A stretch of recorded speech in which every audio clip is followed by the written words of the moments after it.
Olá! Hoje vou contar-vos uma história que eu escrevi.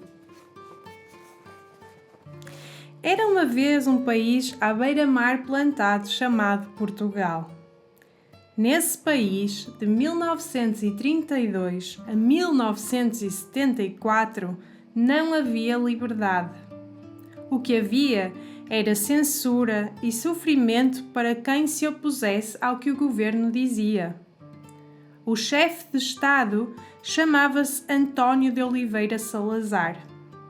Ele tinha sido ministro das Finanças, mas em 1932 tornou-se o presidente do Conselho, o que fez dele o homem mais poderoso de Portugal. No entanto, ele era por muitos considerado um ditador. Impunha regras bastante restritivas e não olhava a meios para ter a certeza de que elas eram seguidas.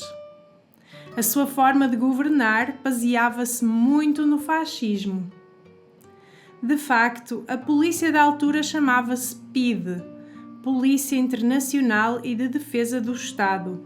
Mas não se iludam. Esta polícia política apenas defendia o Estado Novo, como era chamado o regime conservador e autoritário imposto por Salazar e pelos seus seguidores. Assim, quem se opusesse ao mesmo era muitas vezes preso, torturado e até morto por esta polícia especial. A minha avó conta-me muitas vezes histórias de pessoas que desapareciam sem deixar rastro e nunca mais eram vistas. Pessoas inocentes. Às vezes era um vizinho que as denunciava só porque não gostava da outra pessoa. Parecia quase a Inquisição. E tudo podia dar direito a ir parar à prisão, ler livros que não fossem aprovados pela censura, assistir ou participar em peças de teatro que o Estado Novo não considerasse apropriados, ajuntamentos com mais de X pessoas e até beber Coca-Cola. Sim, beber Coca-Cola era proibido em Portugal.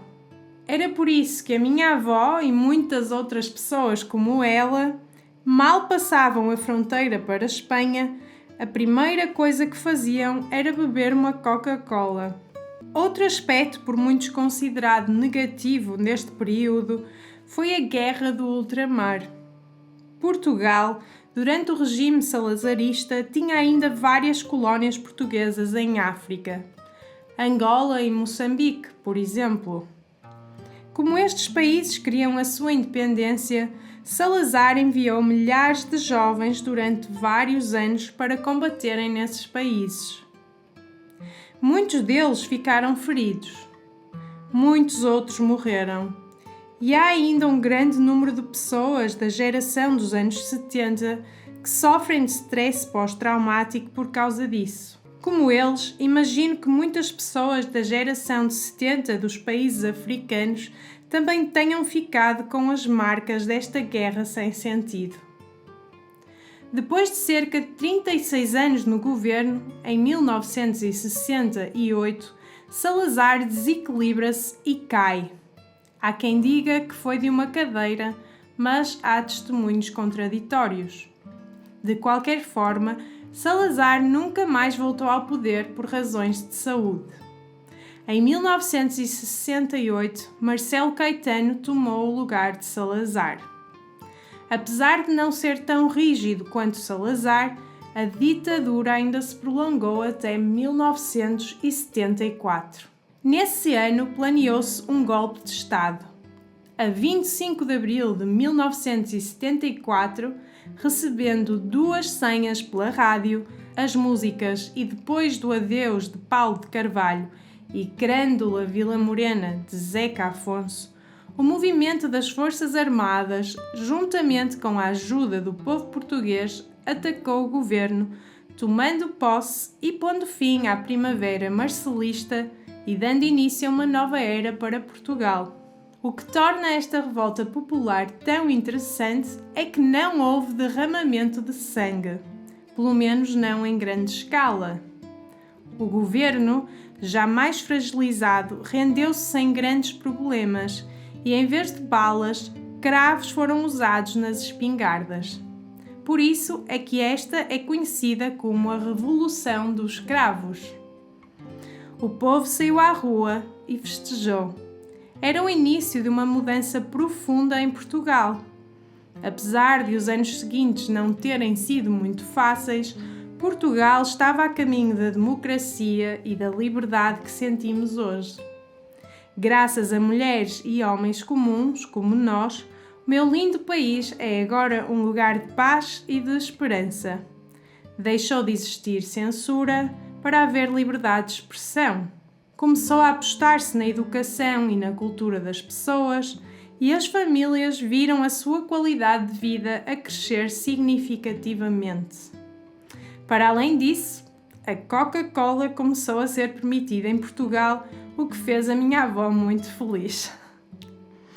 Há muita gente feliz com esta mudança que Portugal sofreu nos anos 70, mas há também quem tivesse apoiado Salazar e o seu regime de opressão. É provável que houvesse algumas pessoas que tivessem tido uma melhor vida na altura. Talvez os nossos cofres do Estado tivessem mais ouro e dinheiro, e por isso há quem tenha saudades desses tempos. No entanto, na minha opinião, a liberdade vale mais do que qualquer ouro. Não acham? Digam-me nos comentários em baixo.